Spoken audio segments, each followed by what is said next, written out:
Black girl humiliated for wearing hand-me-downs, shocks everyone with her power.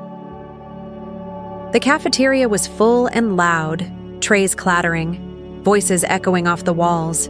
But when Aaliyah walked in, everything shifted. Her clothes were clean, carefully ironed, but clearly too big, an old button-up shirt with sleeves rolled up, jeans with faded knees, and sneakers that used to be white. She walked with her tray, quiet and focused. She didn't look up, just moved through the noise, until a loud voice cut through the room like a knife. "Yo! Look who escaped the thrift store this morning!" Laughter exploded around her. Brent stood on a table, his phone pointed right at her. "Salvation Army's finest, y'all," he shouted. "Someone call Goodwill. They're mannequins on the loose." Students laughed. Some looked uncomfortable, but still laughed. Even a few teachers looked away, pretending not to hear. Aaliyah didn't stop. She didn't react. She just kept walking. But if you looked closely, just for a second, her eyes changed. Not tears, not fear, something else. Like a quiet fire lit behind them. She found her seat in the back, placed her tray down gently, and opened her book. She took a bite of her sandwich like nothing happened. But something had. Aaliyah Jefferson had moved through Lincoln High almost, like a shadow for months. She spoke only when needed, sat alone, walked quickly through halls, and never gave anyone a reason to notice her. But they did notice. Her clothes, her quietness, her silence. Especially Brent Wilson. Brent wasn't just popular. He was loud, rich, and always needed someone to pick on. Aaliyah was an easy target. Her outfits never changed much. Oversized shirts, worn sneakers. But what no one knew, what Brent couldn't see, was that every single piece had been cleaned with care, pressed by her, folded neatly each night. Because they were all she had. That night, after school, Aaliyah walked into her apartment. Her little sister Kyla was already doing homework on the couch. "You okay?" Kyla asked. "Yeah." "Long day," Aaliyah replied, smiling a little. She made them both some mac and cheese. They ate together quietly. When Kyla went to bed, Aaliyah grabbed her keys and headed out. 3 blocks away stood a place most people forgot existed, Elijah's boxing gym. Inside, it smelled like old sweat and disinfectant. The mirrors were cracked. The mats were worn. But to Aaliyah, it was home. Her grandfather, Elijah, sat in the corner in a squeaky chair, nodding when she walked in. "Didn't think I'd see you back here," he said. She didn't answer. She just walked to the mirror, stared at herself. Her reflection looked tired, her face calm. But behind her eyes, that fire was still there. Quiet. Burning. "Still not fighting," she said. Her grandfather nodded. "Didn't say you had to." She picked up a rag and started wiping down equipment. Cleaning was her job there. Not training, not anymore. She'd given that up a long time ago. After what happened in her last fight, after someone got really hurt, she had promised herself, no more. But that day in the cafeteria stuck to her, like glue. And not because of what Brent said. She had heard worse. It was because of Kyla. Because the laughing, the pointing, some of it was starting to reach her little sister too. As she cleaned, she heard her grandfather's voice. "You walk away. That takes strength. But sometimes, silence starts to hurt more than help." She paused, sponge in hand. He wasn't wrong. Later that night, she stood in front of the full-length mirror in the back room. Half of her face looked calm. The other half, lit by a flickering light, looked ready for something. She raised her fists slowly, just to see if she remembered. Her muscles did. The stance, the weight shift, the breath. She lowered her hands, shook her head. then turned off the lights and walked home through the quiet streets. The next morning, she was up before the alarm. She dressed, packed Kyla's lunch, made toast. Her own clothes were the same, but something about how she wore them felt different. As she walked into school, she kept her head up this time. Brent was standing near the lockers, already surrounded by his crew. She passed him. He didn't say anything yet, but he would. And next time, she might not walk away. The morning air was cold, but Aaliyah didn't notice. She walked to school with quiet steps, hands deep in her jacket pockets, her backpack hanging low on one shoulder. It was the same backpack Brent had made fun of last week, calling it held together by prayer and duct tape. It had a fraying zipper, a torn strap stitched carefully by her own hand, and inside it, her books wrapped in old paper bags to keep the corners from tearing. At the corner near the bakery, she waited for the crosswalk. A group of younger students stood nearby. They weren't laughing, but they were staring. Aaliyah ignored them and crossed when the light turned green. She didn't feel invisible anymore. She felt seen, but not in the way she wanted. In homeroom, the same whispers followed her. A couple of kids passed their phones back and forth, trying not to laugh too loudly. Aaliyah didn't need to see it to know what it was. Brent's video, the one from the cafeteria, the one where her clothes were the punchline and her silence was the joke. She sat at her desk, opened her notebook, and tried to focus on the board, but something inside her wouldn't settle. By lunchtime, the tension in her chest had grown into something sharper. As she walked to the cafeteria line, she heard a voice behind her again. "I swear she's wearing the same jeans from Monday." Someone laughed. "I think those jeans have a birth certificate." Aaliyah kept moving, tray in hand, eyes forward. Mrs. Porter, the lunch lady, gave her an extra roll and a soft smile. "Keep your head up, baby," she whispered. Aaliyah nodded. She sat in the same corner, alone, pulled out her same book, opened it to the dog-eared page, pretended to read. But this time the words didn't land, because something had changed. When she got home, the apartment smelled like heating oil and yesterday's rice. Kyla was already there, doing homework on the living room floor with a blanket wrapped around her shoulders. "You okay?" she asked without looking up. Aaliyah dropped, her bag by the door. "Yeah." "You sure?" There was a pause. "No." Kyla finally looked up. "Was it him again?" Aaliyah didn't answer, but she didn't have to. That night, after dinner and dishes, Aaliyah sat quietly on the couch while Kyla slept. The clock ticked. The room was dark except for a streetlight outside the window. She picked up her phone. No messages, no missed calls. No one checked on her, not from school, not a teacher, not a classmate. Just her and this quiet. She stood up, grabbed her hoodie, and left.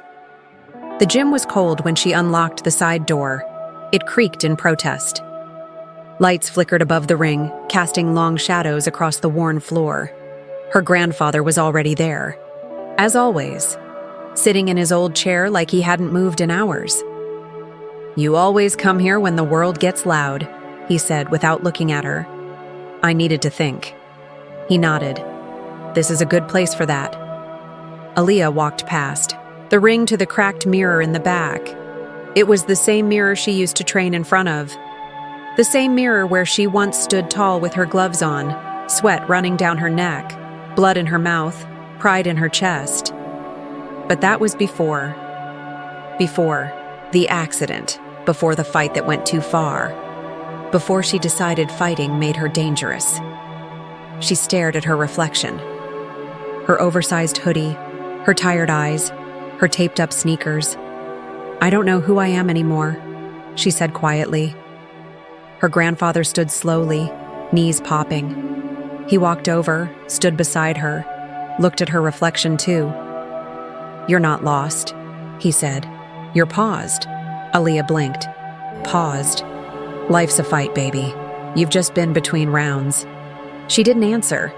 He reached behind a cabinet and pulled out a worn pair of training gloves. The leather was cracked, the laces frayed. He handed them to her gently. I'm not asking you to fight anyone, he said. Not today, maybe not ever, but hit the bag. Just feel it again. Feel who you are. Aaliyah looked down at the gloves. Then, wordlessly, she walked over to the heavy bag in the corner, strapped them on, stood still for a moment, then jabbed once. The bag barely moved. She jabbed again. Harder.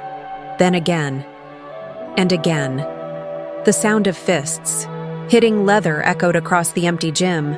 Not wild punches, not angry, just steady, controlled, focused. Her breath fell into rhythm. Her feet began to shift like they remembered. She didn't notice her grandfather smile, didn't hear him whisper, "That's my girl." When she finally stopped, panting and sweating, she pulled the gloves off slowly. "I don't want to hurt anyone," she said, her voice quiet. "Then don't," Elijah replied. "But don't let them hurt you either." As they locked up the gym and stepped into the cold night, Aaliyah looked up at the stars. For the first time in a long while, she didn't feel small. She felt something coming, and she would be ready. Friday morning started with a silence that didn't feel peaceful. Aaliyah woke up before her alarm. The sun hadn't fully risen yet, but she sat up, already dressed in thought. She stared at the ceiling, listening to the distant hum of traffic, and the soft breathing of Kyla sleeping beside her. She had trained twice this week. Nothing too heavy, no sparring, just footwork, conditioning, bag work. Enough to remind her of who she used to be. And enough to scare her a little, because that girl, the one who used to fight, she wasn't all control and calm. She was something else. She was fire. And Aaliyah had spent years trying to put that fire out. Now it was starting to burn again. At school, everything felt a little off. Too many glances, too many whispers. Like something was brewing and she wasn't in on it. Yet, in history class, she saw Brenton Jackson sitting in the back corner, hunched over a phone, laughing too hard, for something that wasn't even that funny. They weren't looking at her, but she knew they were watching. After the bell rang, she was packing her books when a quiet voice spoke beside her. "I heard they're planning something." Aaliyah turned to see a girl she barely knew, always quiet, always reading. "They?" Aaliyah asked. "Brent and his friends. Something about the school assembly next week. A fashion show or... No, wait, some kind of charity presentation." The girl made air quotes. "He mentioned your name." Aaliyah's stomach dropped just slightly. "Thanks," she said. The girl nodded and slipped away. A fashion show? No, that was too simple. Brent didn't plan anything that didn't end with him in the spotlight, and someone else humiliated underneath it. She walked to her locker slower than usual, half hoping the rumor wasn't real. But when she got there, taped to her locker was a bright neon flyer. Wilson Wears, clothing drive for underprivileged students. Right, under the bold letters, it said in smaller font, featuring a very special guest presentation. The words weren't threatening by themselves, but Aaliyah knew exactly what they meant. She peeled the flyer off the locker, folded it in half, and put it in her pocket. Not out of fear, out of preparation. By lunchtime, she had made a plan. She wouldn't hide, she wouldn't run, but she wouldn't fight his way either. Aaliyah found her usual table at the edge of the cafeteria. She sat down, pulled out her sandwich, and took a bite. Across the room, Brent stood on a chair, clapping his hands dramatically. "Big news, everyone," he announced like he was hosting a game show. "Next Friday, we're launching Wilson Wears, my charity to help poor kids look less tragic." Some people laughed. Others glanced at each other uncomfortably.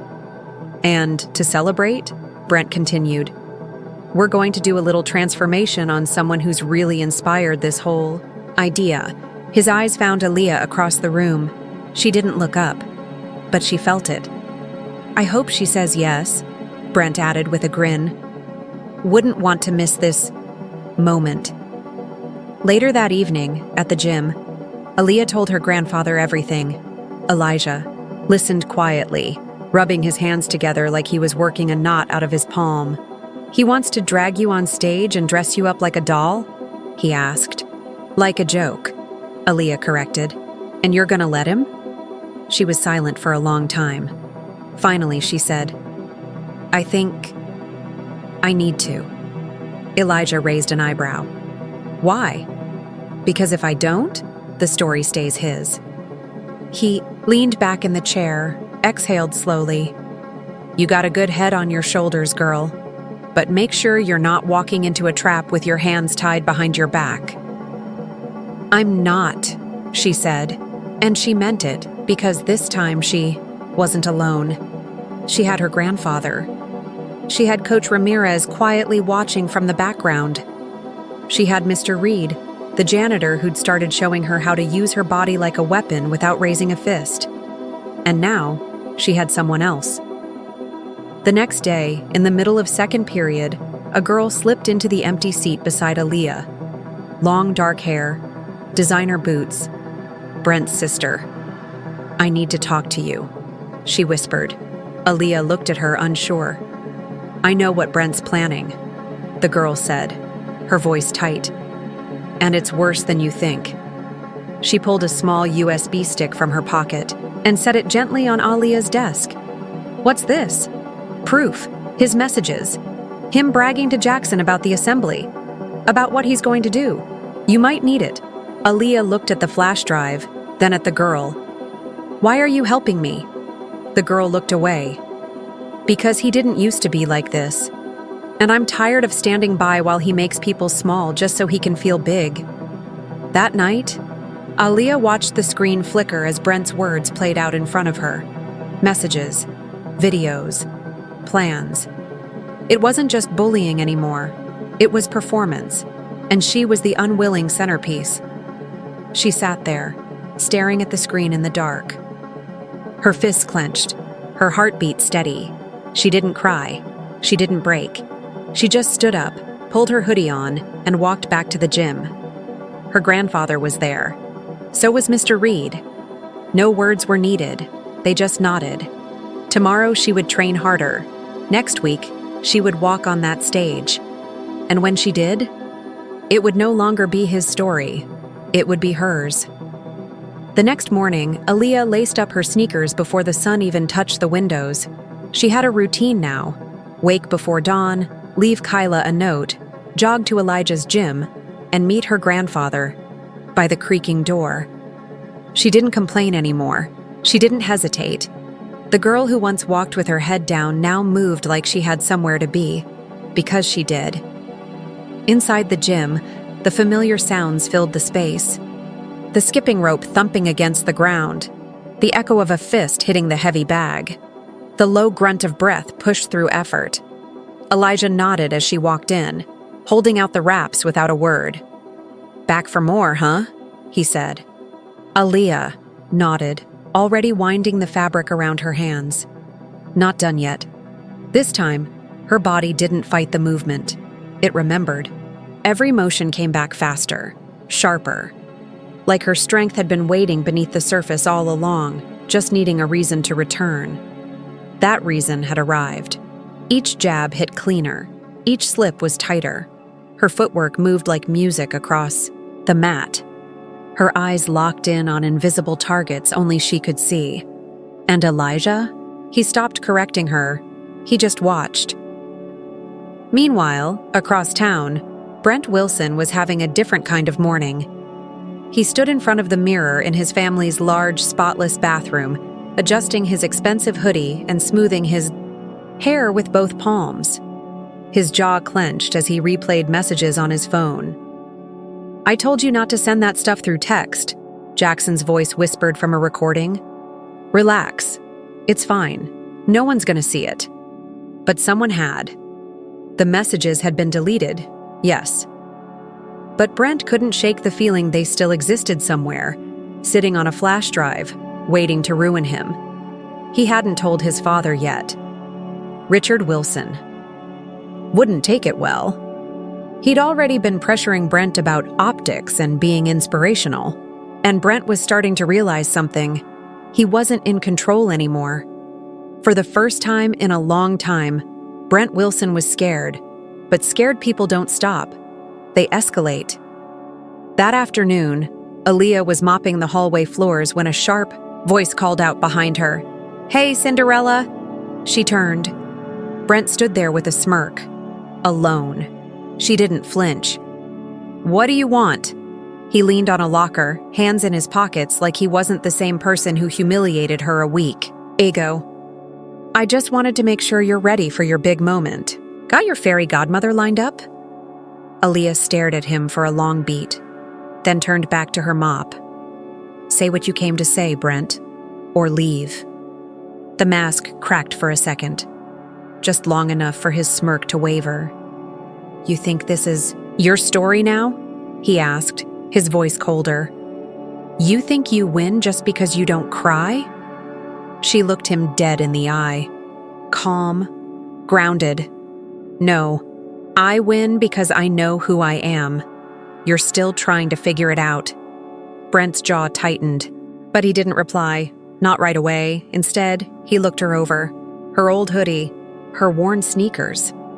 "You're still just a girl in hand-me-downs." Aaliyah nodded slowly.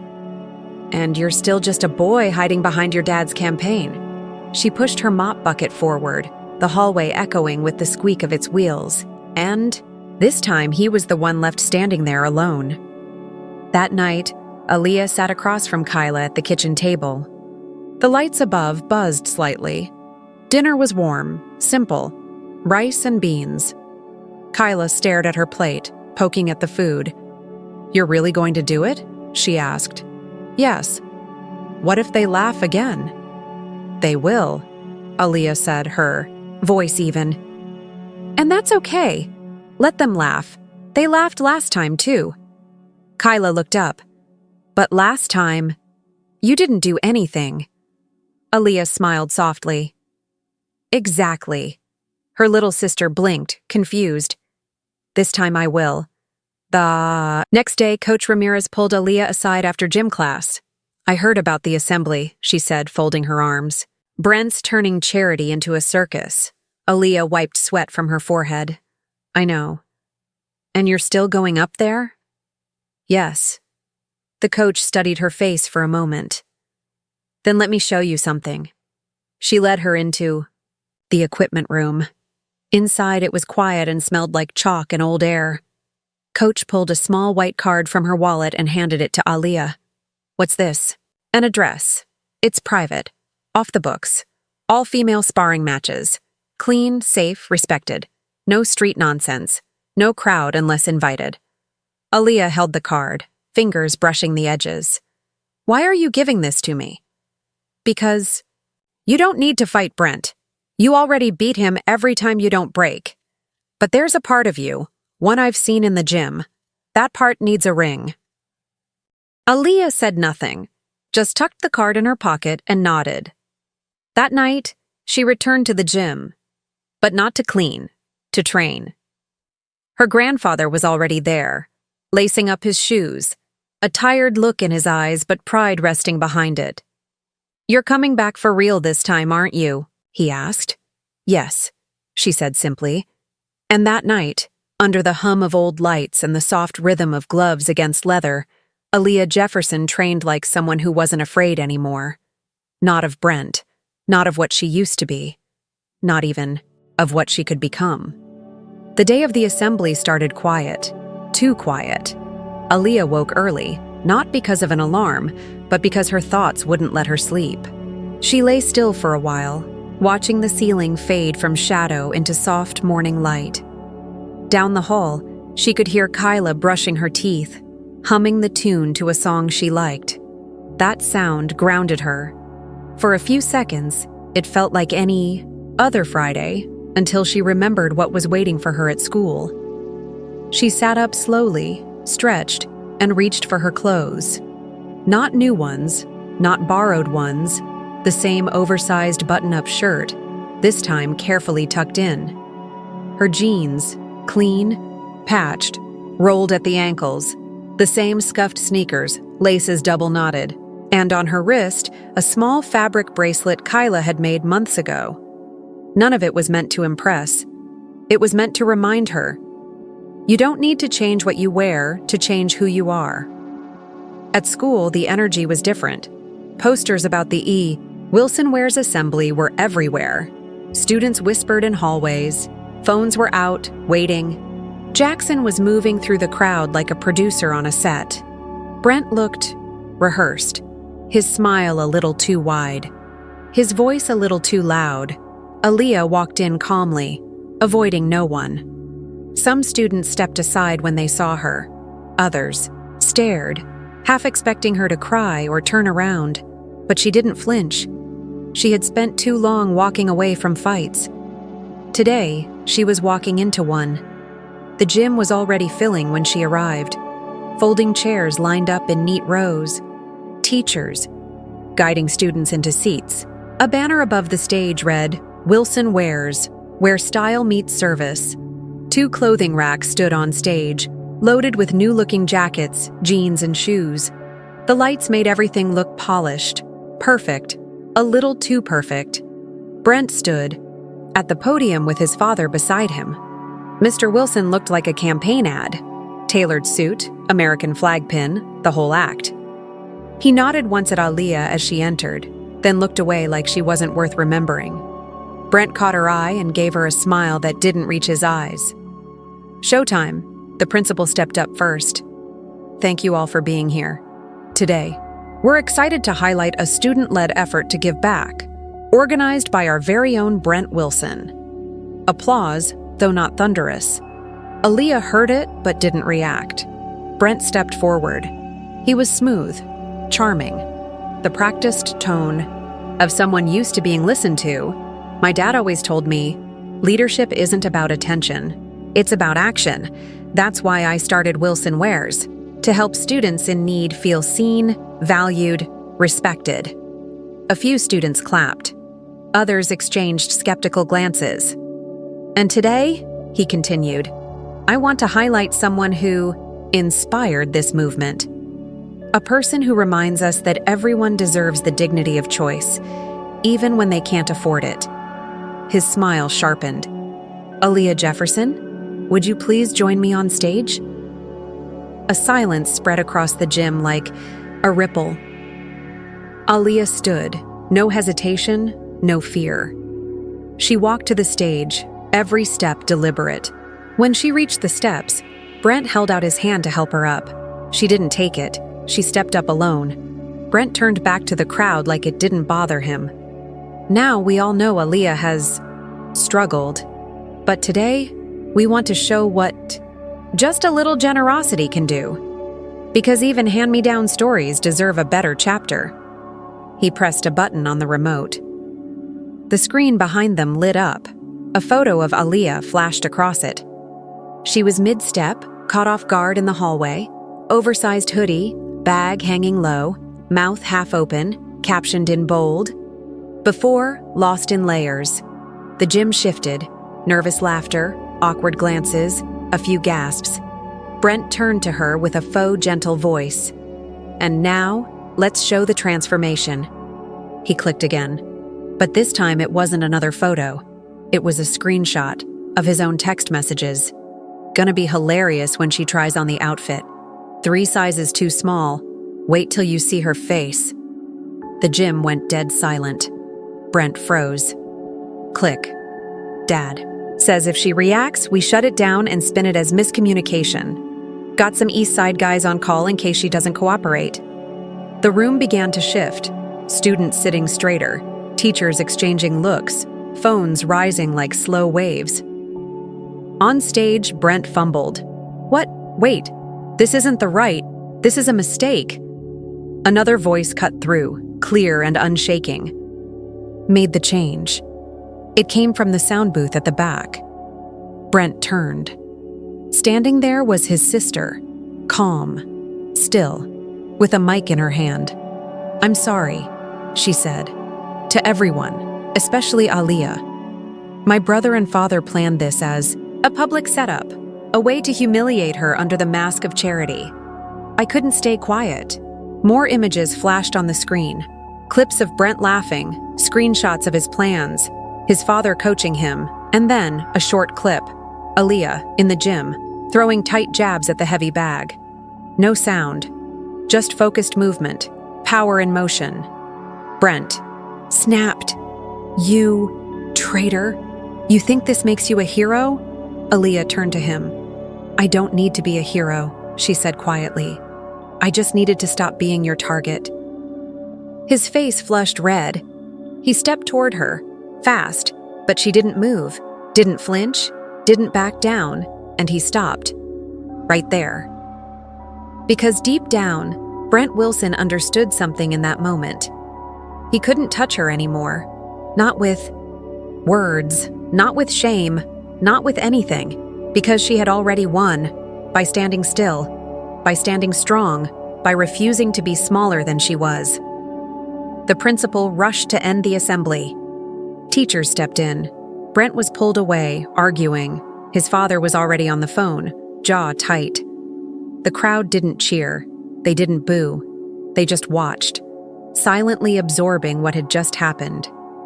Later, in the hallway, Aliyah found Kyla, waiting for her with wide eyes.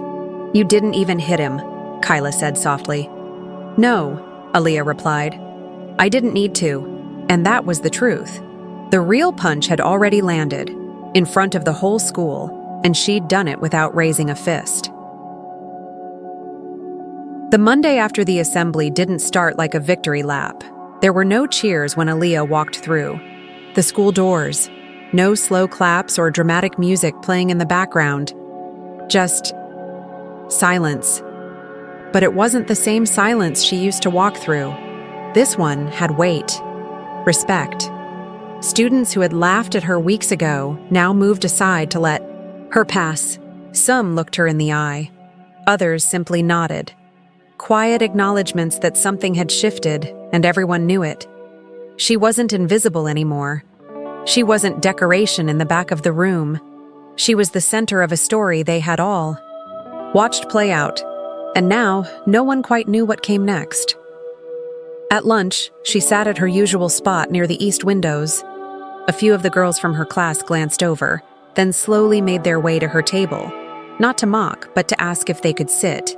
She shrugged once. Sure. No smile. No need to prove anything. As they settled in, one of them whispered, "He hasn't been to school since the assembly." They didn't have to say his name. Everyone knew who they meant. Brent. Aliyah didn't reply. She didn't need to. She just took a sip of her juice and kept her eyes on the sky outside. Across town, in the Wilson house, Brent sat slouched on the living room couch, a hoodie pulled over his head, a cold stare fixed on the turned-off TV. His phone buzzed on the coffee table, but he didn't reach for it. His father's campaign had been paused indefinitely. Donors had stopped calling. The family name wasn't trending for speeches anymore. It was trending for screenshots, for receipts, for lies. Brent's sister had posted a final message on social media, the day after the assembly. "I stayed silent for too long. Not anymore." Then deactivated her account. Even his closest friends had backed away.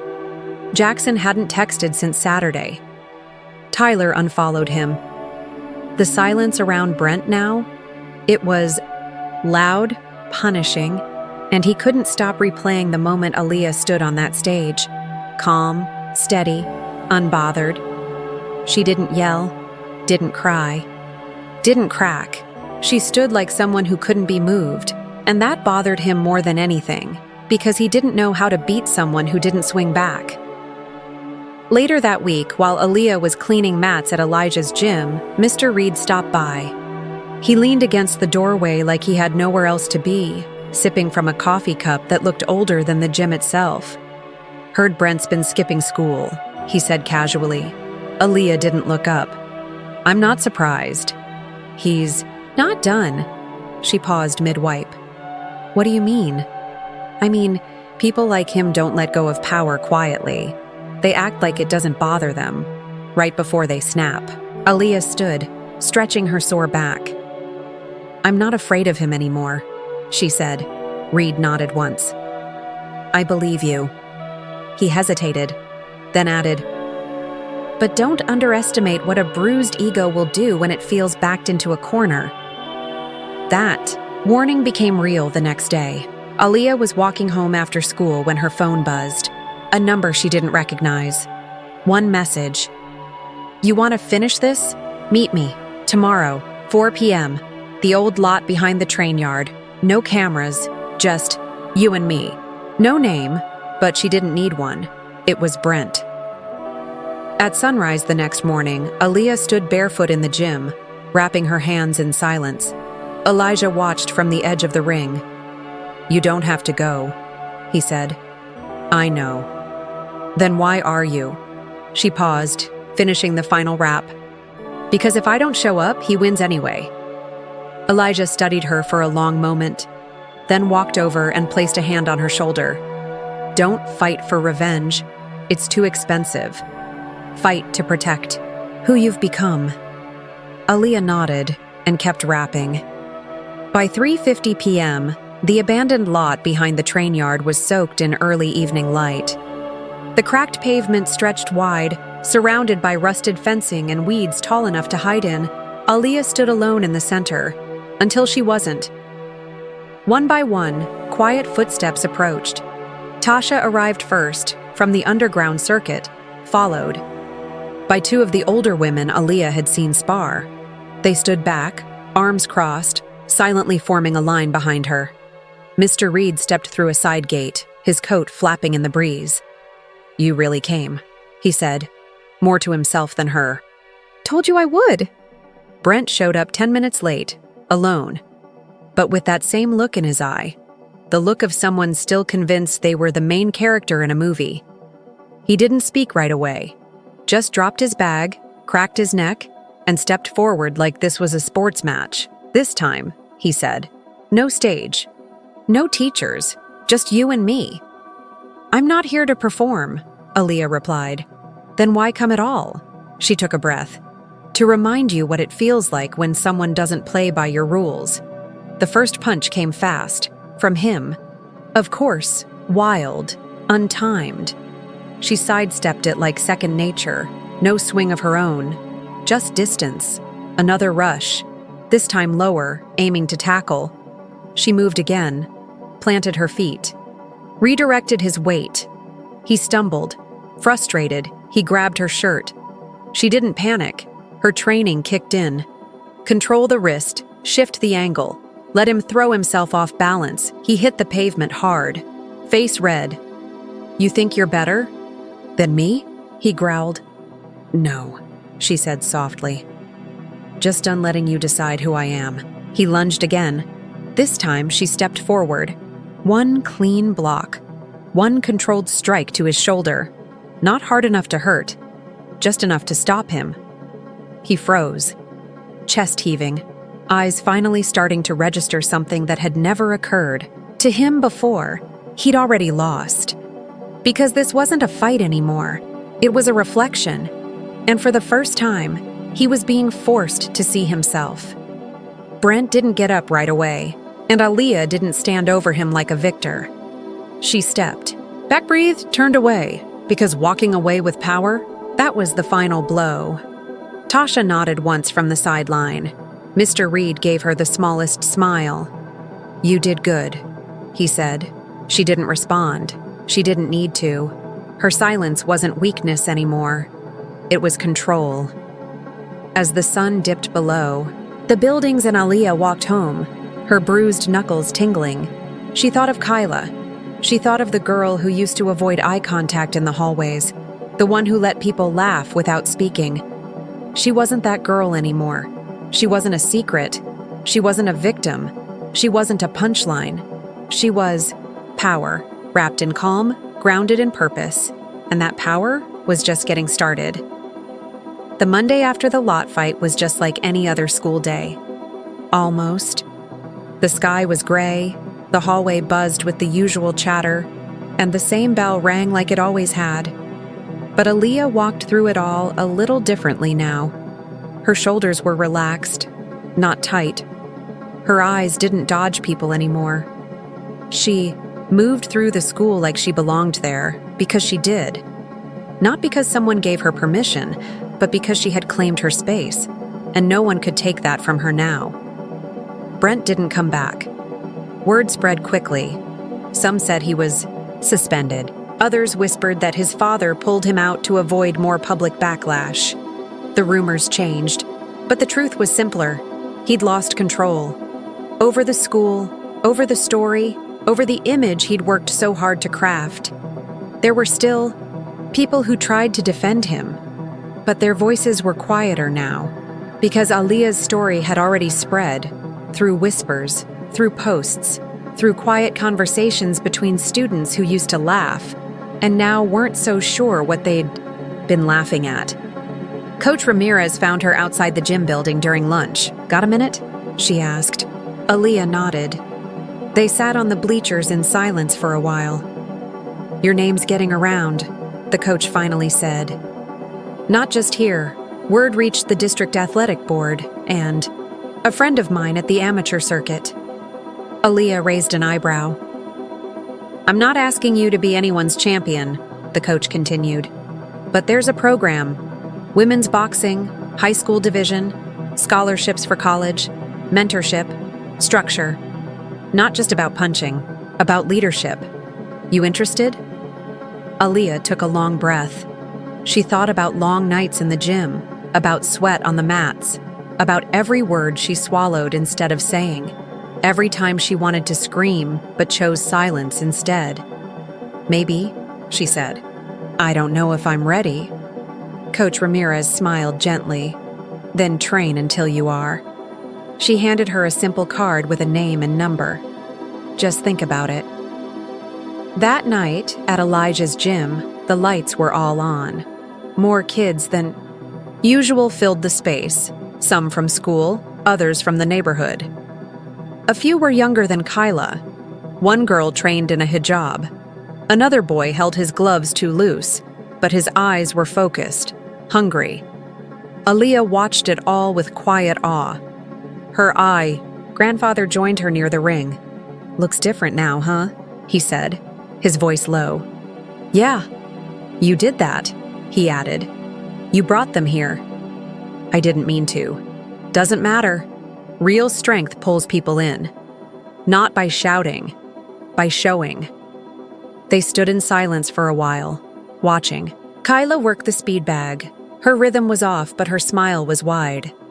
"I used to think being strong meant hiding everything," Aaliyah said. "And now I think it means letting people see who you are and not apologizing for it." Her grandfather nodded, eyes proud.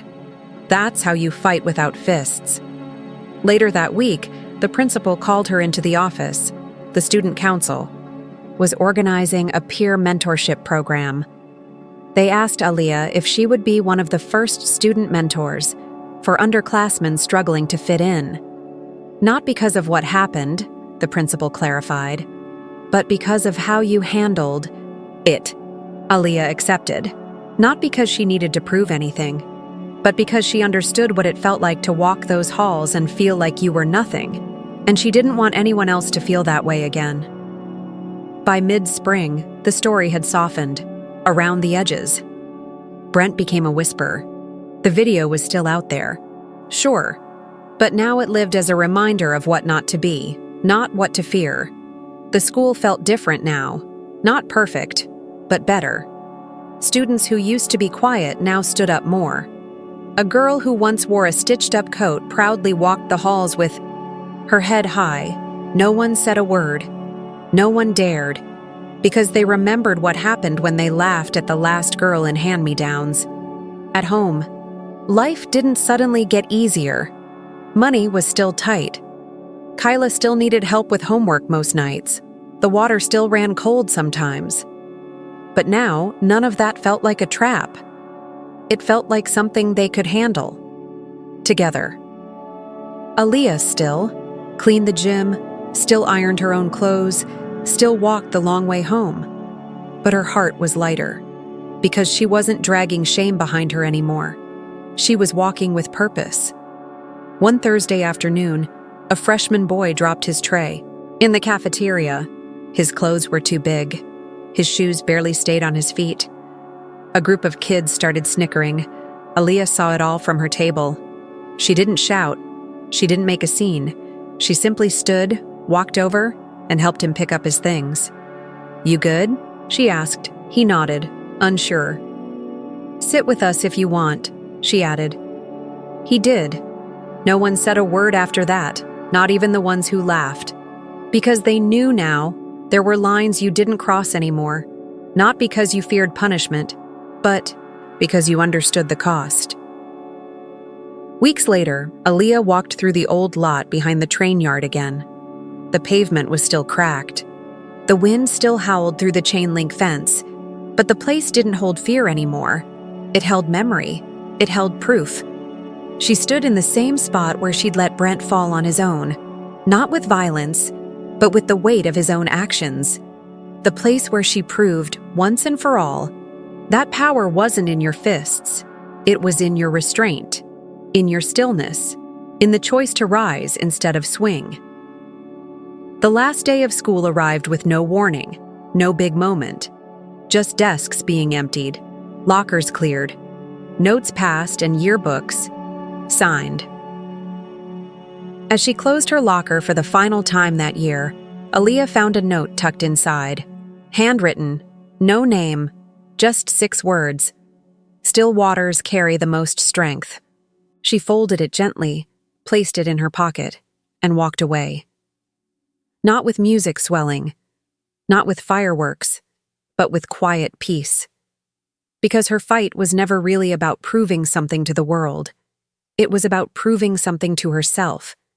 That she was more than what people saw, more than the whispers, more than the labels. She was more than a fighter. She was free.